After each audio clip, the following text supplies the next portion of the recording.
আমি পিতা সাহা, আমি একজন সরকারি স্কুলের শিক্ষিকা।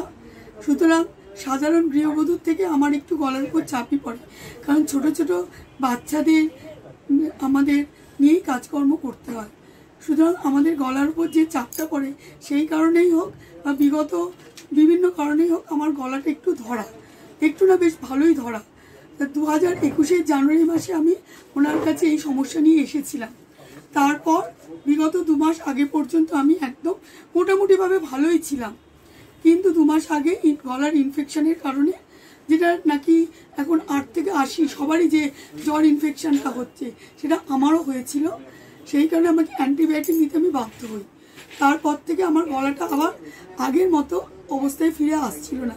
সেই কারণে আমি ডক্টর অমিতাভ মাইতির কাছে আমি পুনরায় এসেছি। আশা করি উনি আমার এই ব্যাপারে সাহায্য করবে এবং আগের মতন যে ভালো হয়ে গেছিল অনেকটা গলা, সেইটা আবার আমি সেই আগের গলাটা ফিরে পাবো, যখন আগের বারে এসেছিলাম তার আগের মতন। স্যার এবার আপনি কিছু বলুন। পেশেন্টের বহুদিন ধরে একটা ভোকাল কর্ডের প্রবলেম ছিল, তারপর কথা প্রচন্ড বলতে হয়, যার জন্য এটা পারসিস্ট করছিল। এটা ভেরি ডিফিকাল্ট টু কিওর।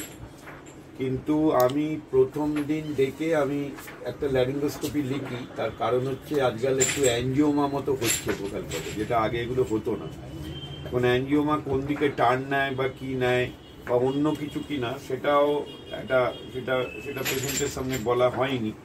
যাই হোক, ও সব থেকে বড় ব্যাপার, এই ধরনের কেসে কথা বলা সত্ত্বেও প্রায় 4 বছর ভালো ছিল, মানে 3 মাস কম। এবং এমন একটা মেডিসিনে ভালো ছিল যে মেডিসিনটা সচরাচর দেয়া হয় না।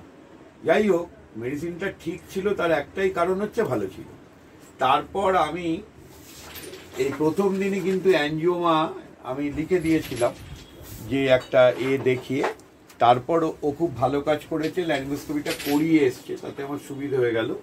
এখন যেটা বলবার কথা, এত বছর ভালো ছিল, আবার এই ভোকাল কর্ডের টিউমারটার জন্য মেডিসিন দিচ্ছি এবং এটা খেলে আশা করি আবার ভালো হয়ে যাবে। যেটা মেন ব্যাপার, এতদিন ধরে আমাদের মেডিসিনের অ্যাকশন চলে। Thank you.